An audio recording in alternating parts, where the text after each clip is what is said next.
at Riverfront Stadium 3 days.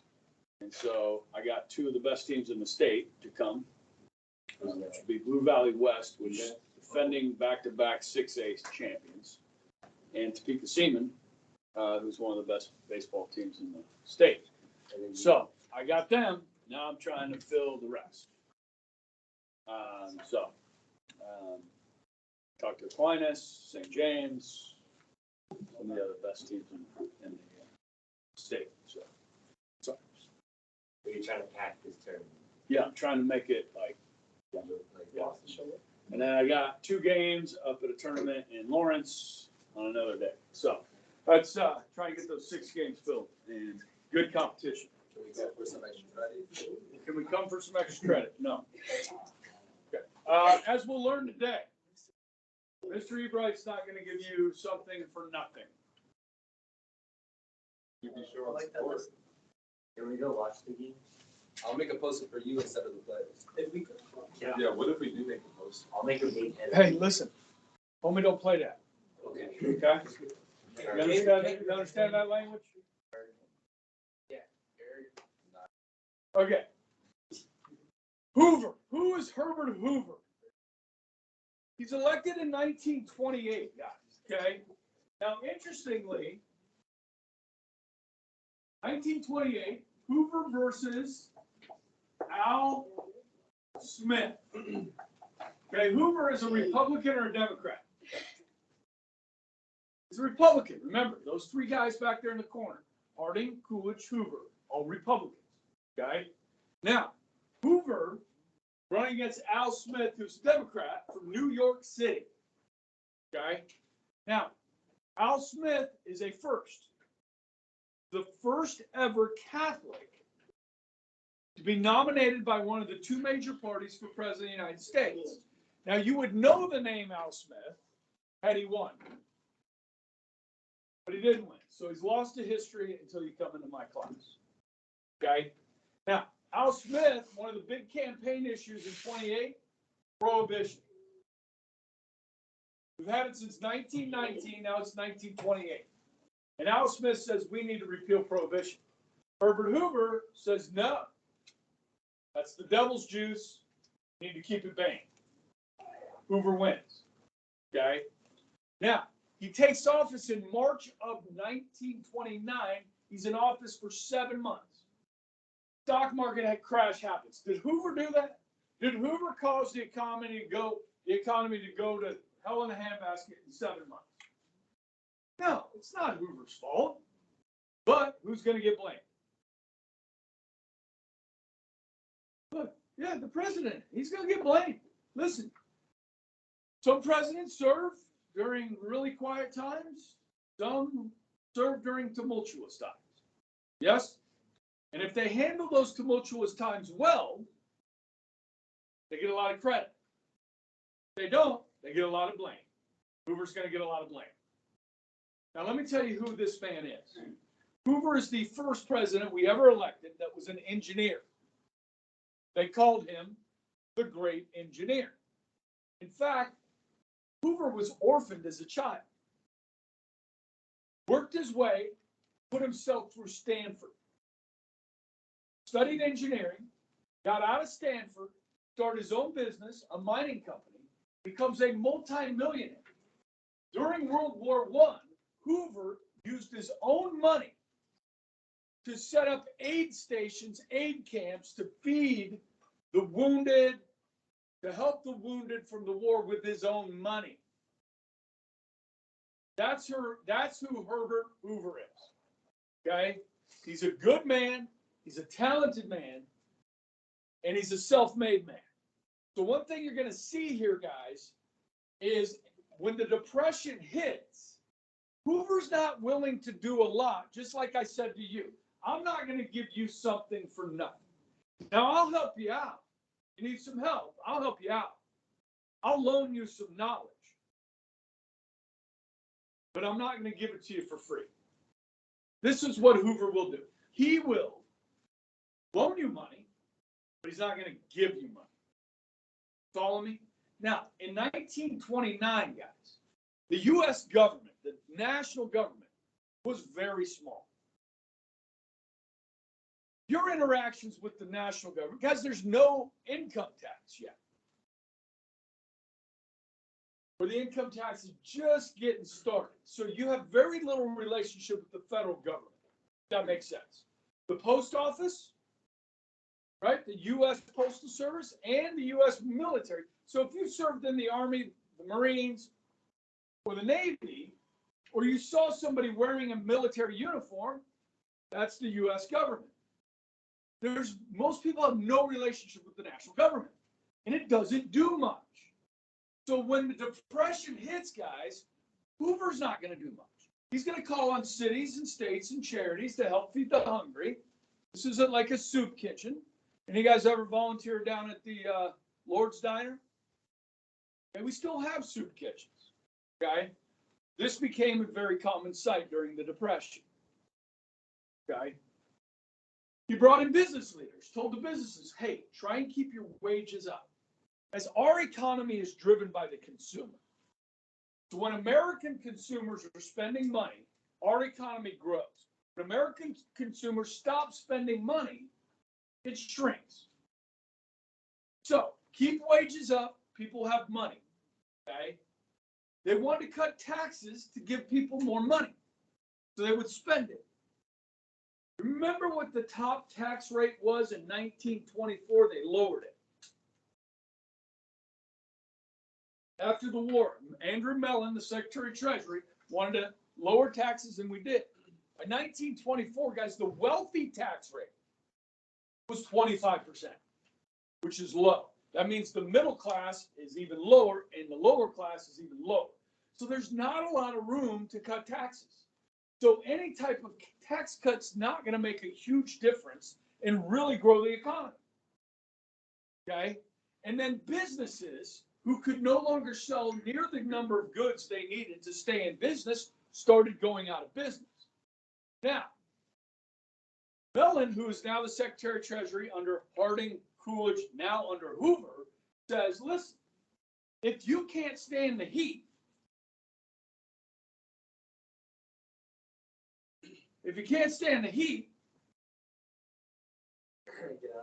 get out the kitchen.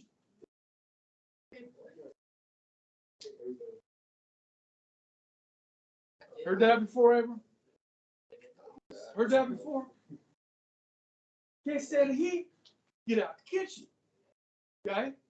So if you're a business and you can't survive, the government's not going to bail you out.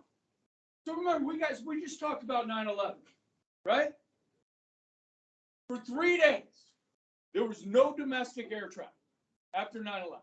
They shut down air travel.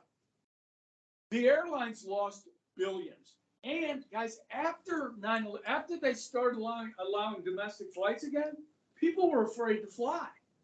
So not near as many people were flying. So the airline industry was in trouble. So what did we do? What did the government do with your tax dollars and my tax dollars? They bailed out the airline company. Oh, does this sound familiar? During COVID, governments told businesses all across this country, you got to shut down. Spangles? Hey, good morning. Spangles? Did they shut it down? Drive-through, carry out, right? And then they started letting you serve alcohol. Margaritas and Spangles. Let's go. Bloody Mary? Margaritas? That's crazy, right? I bought a margarita. Spangles. To go. That's crazy, isn't it? To go. That's crazy. Anyhow. But listen, the businesses that got shut down, man, they were hurting. We spent something like $6 trillion. We just printed it, guys, over the span of about 3 years between Trump and Biden. Okay, $6 trillion to help people out because we shut them down. Schools got lots of money. We got this money called EADS money. You guys were freshmen. Remember when you were freshmen, we did the hybrid schedule. became half day, 4 days a week, right? 1 day in the morning, 1 day in the afternoon, 1 day in the morning, 1 day in the afternoon. You know who developed that schedule? Yeah. Because I had kids here too. And I told them, I said, listen, I don't want the kids just to come 2 days a week. They need to be in school as often as they can, and keep it safe. So I'm like, let's do half days. Let's do, bring them in 4 days a week. Okay. And I got to be honest, guys, I have not seen the effect of COVID on learning in our school, I think, as much as they're seeing in the public schools. I think we did a pretty good job. Okay. Even your 8th grade year, right? Did you guys have to actually do some work when they shut down? Yeah. Some of your schools? If you felt like you had to continue, to work some in 8th grade, raise your hand. Okay. Yeah. Guys, I went live. With this right here. I went live. I had kids coming in live, and then I recorded it as well. Made them watch it. Gave tests. Okay. Yeah. I mean, I felt like we had to continue to do learning. And I think we did a pretty good job. But guys, the government is going to give a lot of money to the schools for the technology. They call it EADS money. So I was on that committee to do the schedule. Hey, I got a check from the federal government for that. I'm like, I didn't ask for this. I would have volunteered. I mean, I volunteered. I didn't know I was going to get paid to be on the committee to set up a schedule for the kids, and the faculty too. So we're still spending that money. COVID's over. We're still spending it. We didn't give it back? No. So the last couple summers, there's been more classes offered in the summer. I don't know if you're aware of that. And they use that EADS money to pay teachers to teach summer school. Okay. So guys, we're talking $6 trillion now, and this is where all the inflation comes from too. You know what I mean? It's built up over time. We just printed money. Okay. And then we were paying people not to work, right? Like encouraging them. Like, I don't know if you're old enough to remember this, but people started getting checks in the mail. Like, not insignificant checks. Now, I didn't qualify. My wife and I, we didn't get any checks. But my buddy Tom O'Connor, his kids got checks. Him and his wife got checks. I'm like, damn, we got raking in some cash. Okay. So what am I talking about, guys? In 2009, when General Motors, remember General Motors, they were about to go under. This goes back to that a little bit to the housing crisis that we talked about yesterday, which, by the way, guys, you were the only class that got that lecture yesterday. So consider yourselves privileged on that sense, okay? But anyhow, General Motors, guys, was about to go bankrupt. Now, President Obama said, hey, if General Motors goes bankrupt, 25,000 jobs are going to be lost. All right, 25. Wait a second. This isn't COVID. This is 2009, 8, 9. And, well, wait a second. If you go bankrupt, does that mean you're out of business? No. You guys have all heard of United Airlines. They've been bankrupt before. You've all heard of Chrysler, right? They've been bankrupt before. Doesn't mean you're going out of business. But they scared us all. We're going to lose 25,000 jobs. All these car lots are going to shut down. Okay. So General Motors was in trouble. They ran the company into the ground. They were not making a profit. Okay? Bad management. So the president says, we're going to bail out General Motors. How do you do that? Well, General Motors stock was selling for $50 a share. Okay? So what the government did with our tax dollars is they started buying up General Motors stock, and they got 51% of the stock. So no longer is it General Motors, it's Government Motors, GM. The government owns the vast majority, the majority shares in the company. President Obama personally fires the CEO and handpicks his successor. The government is now in control of this private company. Then the government's going to sell the stock back to the public, renegotiate all the debt that General Motors has. So the government gets to pick which creditors that GM owes money to, which ones are going to get paid, and which ones are not going to get paid That's what happens when you go through bankruptcy. But in this case, it was the executive branch of government instead of a judge. And then they sold the stock back. Now, if they would have sold the stock back for more than $50 a share, the government would have made a profit. But they sold it back for $20 less, and we lost $20 million. The American taxpayer did, bailing out General Motors. Okay? Now, that's what we do today. Back here, Mellon says, look, can't stand the heat, get out the kitchen. Okay? It's a different world. It's a different world. Now, what happened to the airlines was not their fault. What happened to General Motors was their fault. Okay? What happened during COVID was not small businesses' fault. The government shut them down. Okay? So, we're going to try and help farmers now and other businesses, okay? So the Agriculture Marketing Bill created the Federal Farm Board, which is still around today. They're going to give this is the key word here.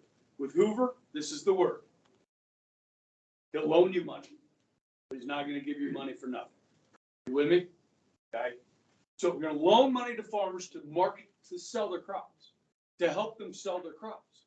The goal is to keep prices up, farm prices up. Doesn't work. Okay. In the end, the government ends up buying $185 billion worth of crops from the farmers. Okay. Doesn't work. Wheat falls from $1 a bushel to 61 cents in 1931. Cotton falls from 16 cents a pound to 6 cents a pound. Have you guys noticed farmers growing cotton in Kansas now? That's relatively new, I think. Usually you see cotton in the South, okay? So maybe it's a good cash crop for them, okay, today. So Hoover's going to try and help. What better way to help? How about some more tariffs? Remember, we talked about tariffs clogging international trade.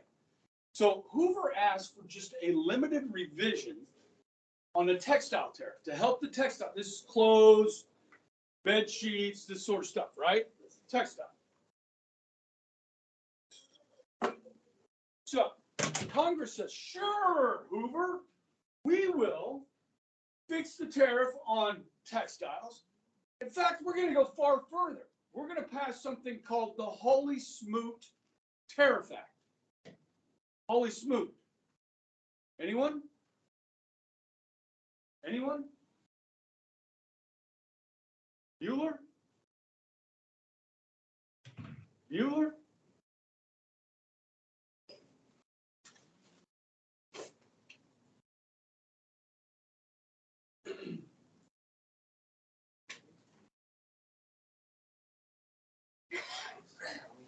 Am I confusing you?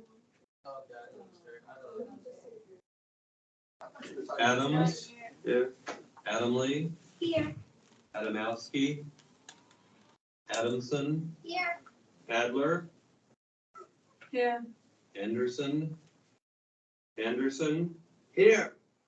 Bueller. Bueller. Bueller. Bueller.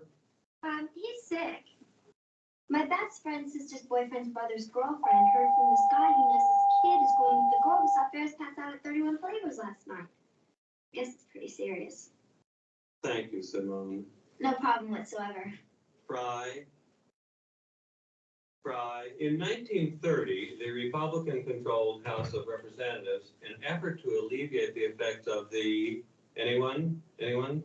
Great Depression, passed the, anyone? The tariff bill, the Hawley-Smoot Tariff Act, which, anyone raised or lowered?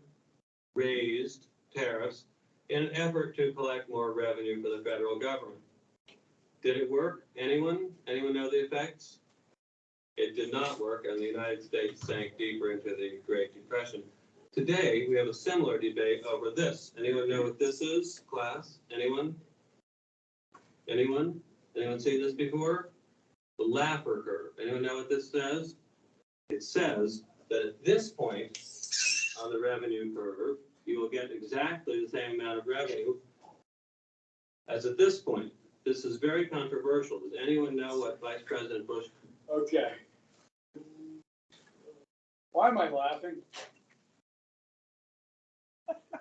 Because when I look out at you guys, a lot of days, this is what I see. Like blank stares. Just looking right through me. Okay? Occasionally, somebody will fall asleep. Guy. Now, the funny thing here is that the actor here, the actor's boring teacher, his name's Ben Stein is the actor. What most people don't know about Ben Stein, he's an actor, does dry eye commercials and stuff like that. He had a Comedy Central show. He's a Harvard-educated economist as well as an actor. Okay, so when they cast him for this movie, Ferris Bueller's Day Off, which is, if you haven't seen as a high school student, you should see it. Okay, it's an adventure and a great comedy. And so they just told him, he said, you know, talk like Mr. Trail. That's a good one. And talk about something in history that's really boring. Just, we don't care. It wasn't in the script. It's just talk about, because he knows economics, right? So he picks Holy Smooth Terror Fact, okay? So when I started teaching this, I'm like, I've heard that somewhere before in a movie. So I found it, and I'm like, I've been showing this to my students ever since. Okay?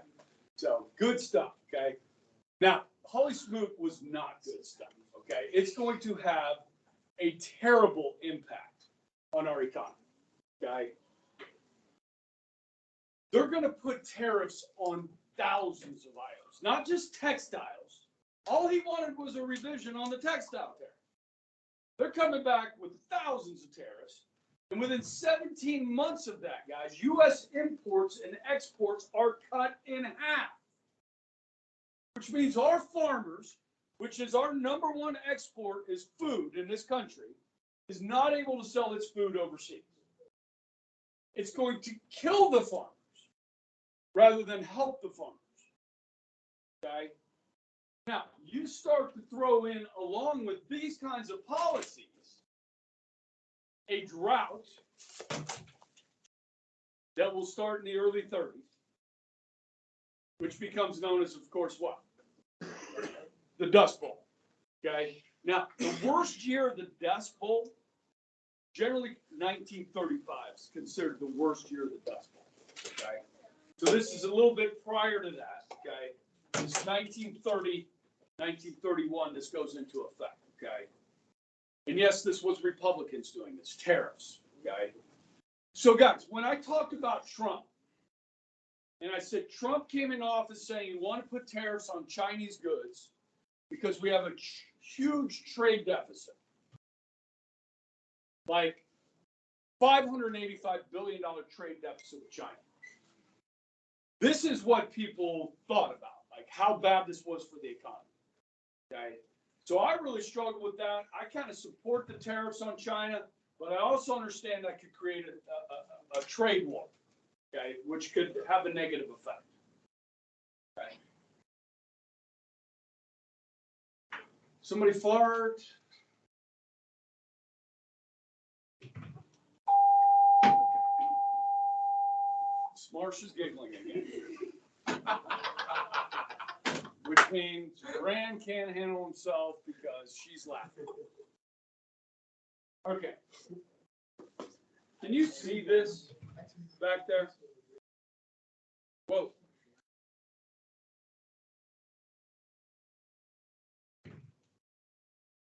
Tammy, can you read this back there?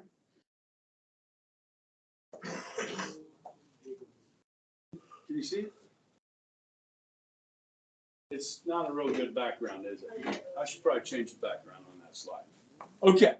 I have over here the success criteria about bank failures. Okay, so we're going to talk about this, and you're going to talk about it on the test. When I say talk about it, what's that mean? You have to write about it. Okay, so put a star next to that in your notes, right? Okay, banks. Raise your hand if you have a savings account. Okay. What does the bank do with your money in your savings account? What? they loan it to other people. So guys, they don't keep all your money in the safe. So banks loan it, say they loan it to me, and they charge me 7% interest. And because you're letting them use your money, they're going to pay you 2 to 3% interest. Okay. Now, if you go to withdraw your money from the bank, generally they have enough to, give you your money back. Okay. Now, if you have millions of dollars in Intrust Bank, and you go in there and say, hey, I need to withdraw $2 million, you're going to say, you're going to need to give us a few hours to get that money, because it's not in the safe. You understand? Okay. So bank failures become an issue of a shortage of cash, right? So foreign deposits, when trade starts to dry up, money that generally came through our banks from foreign industries, foreign companies, and so forth, was drying up. So the banks had less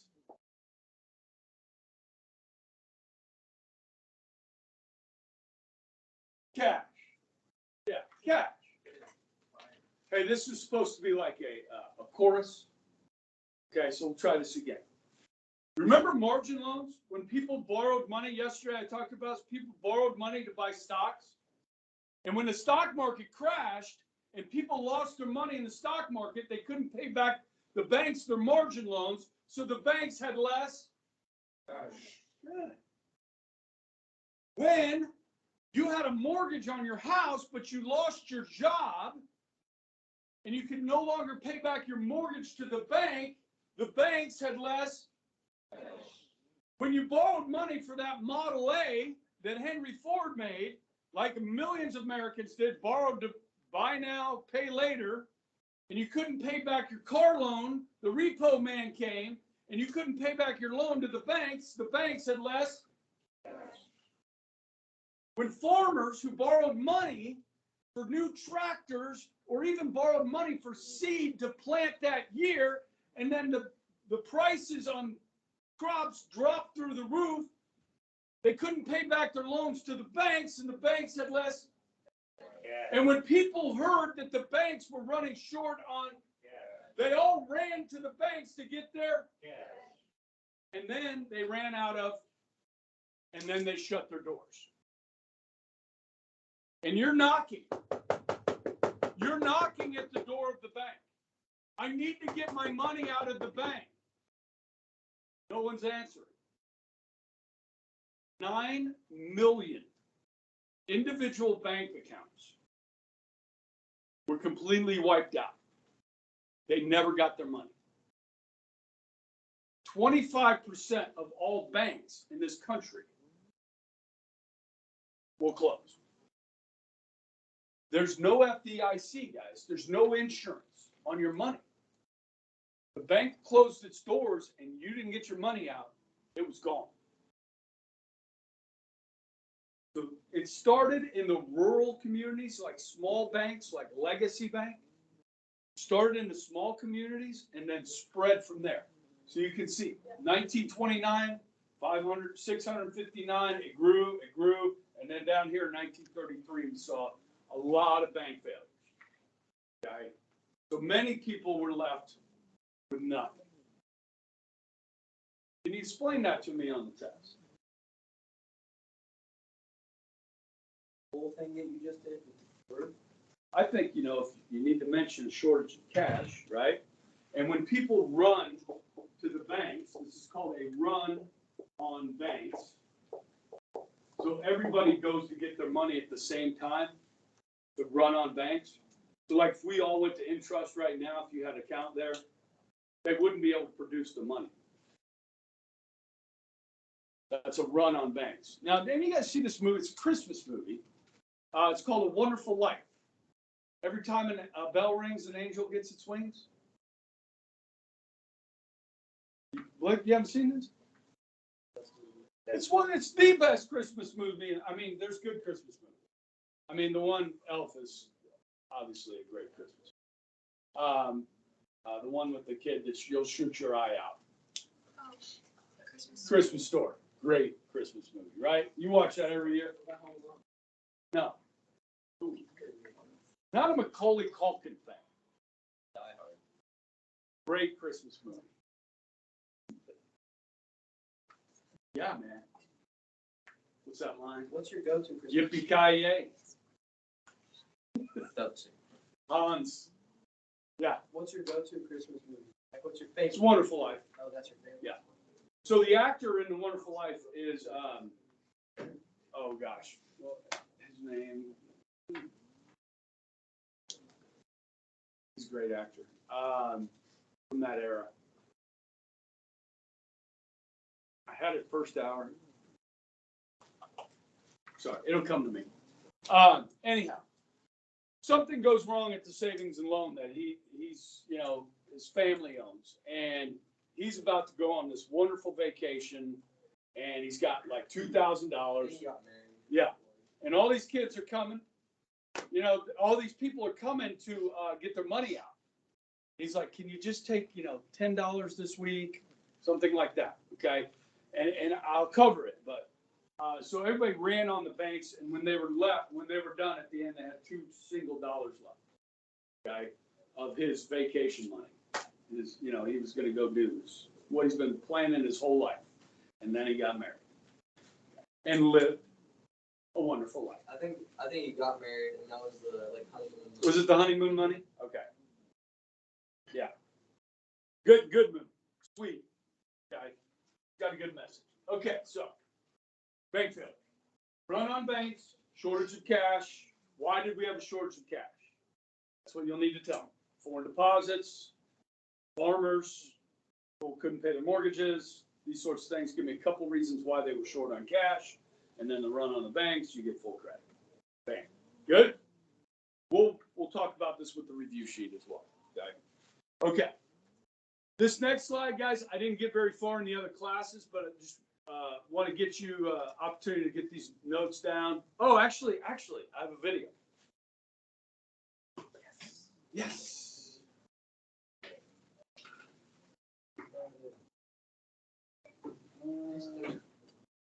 Are you watching the video tomorrow? No, we got to get through this stuff. Now, my other class is going to be pretty short. I won't do a crazy long go off topic thing with you. Bank closures. Black Tuesday may have signaled the start of the Great Depression, but the collapse of the stock market wasn't the only cause of the nation's financial woes. The federal government of the 1920s had supported big business with low interest rates and very little governmental regulation, especially over the stock market. In turn, many businesses borrowed more money to expand than they could ever afford to repay. High tariffs that had kept American business owners happy because they kept foreign-made products out of the U.S. unfortunately meant many European countries were unable and increasingly unwilling to buy American-made products. For instance, Germany was barely able to pay the World War I reparations she owed. And high tariffs like the Hawley-Smoot Tariff Act, passed by Congress in 1930, only made matters worse. The tariff's goal was to protect American farmers and manufacturers, but it backfired. America found itself unable to sell her farm goods and manufactured products abroad. World trade in turn faltered as foreign countries imposed severe tariffs of their own in retaliation. Many key industries were struggling even before Black Tuesday. Throughout the boom times of the Roaring '20s, agriculture had been in a tailspin. The textile, steel, automobile, and railroad industries were also beginning to feel the pinch. As the unemployment rate increased, most families bought even less. The gap between the handful of wealthy Americans and the rest of the population got even wider. Even though most Americans had not profited from the economic boom of the 1920s, they bought many exciting new products and services during this era of unrestricted credit, living well beyond their means. The banking industry, too, was hard hit. Some banks had invested heavily in the stock market and helplessly stood by as that money vaporized into thin air. As Americans began to realize the pitiful state of the troubled economy, many panicked and rushed to withdraw their savings from banks. Many banks simply couldn't instantly produce the cash demanded and instead shut their doors, leaving depositors with nothing. Bank failures wiped out nearly 9 million individual savings accounts. 659 banks were closed in 1929, and by 1933, 1/4 of America's banks had failed. Okay. That's pretty good. Got to reinforce some of the things we talked about. Come on. Next slide. Oh my God.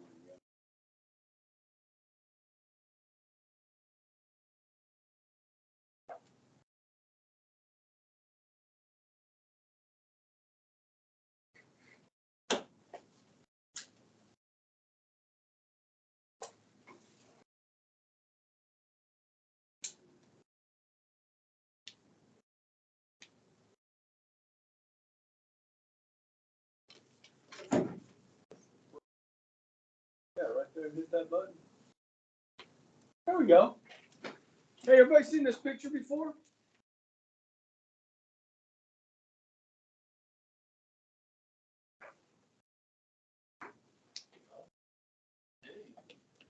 Okay. So it's a Pulitzer Prize winning photograph. Okay. You know how they say a picture tells 1,000 words, right? What is this picture telling us? This is called Migrant Mother, right? Is that what it says? The Migrant Mother. Okay. So, guys, a lot of people fled, like where they lived. They lost their jobs. They lost their houses, and they just tried to go somewhere else. Okay.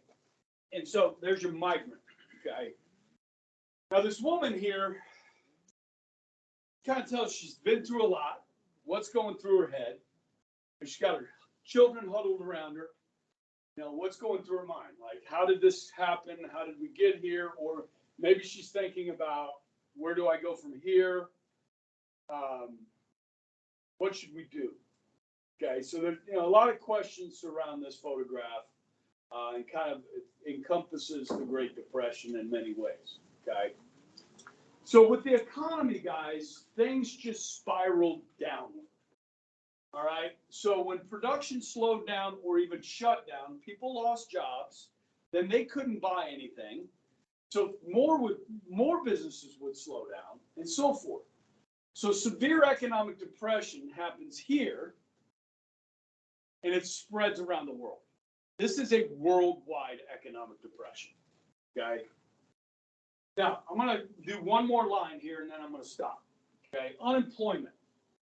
So in 1932, which generally is the worst year of the Depression, 12 million able-bodied Americans were unemployed. That's about 10%, but it doesn't tell the whole story. Any of you guys live in Colwich? You live in Colwich? There's one grocery store, Cash. Krause Foods. Okay?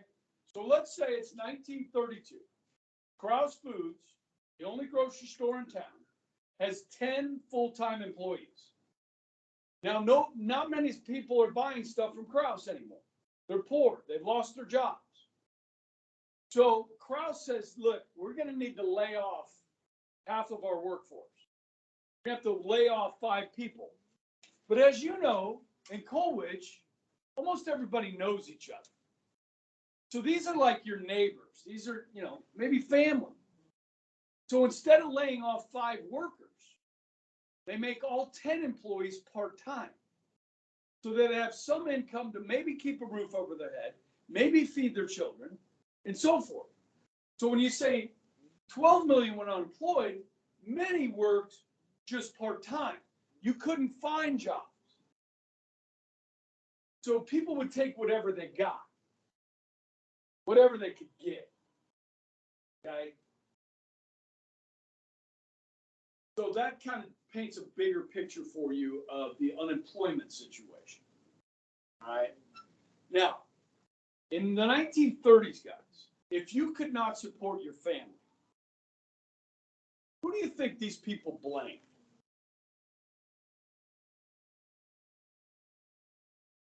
A lot of them blame themselves. You know what I mean? Instead of blaming somebody else, yes, Hoover's going to get some blame for sure. Okay. But a lot of people said, you know, I should be able to support my family. And so it was hard on people. People wanted to work. You understand? It wasn't like people were being lazy. So it was very difficult on the American psyche. All right. And so tomorrow, like I said, we're going to have more time than the other classes. I'll pick up here with homelessness and Hoovervilles, okay, and go a little bit deeper into some of the impact of the Depression on society, okay. We'll just stop there for today. Okay, a little bit early.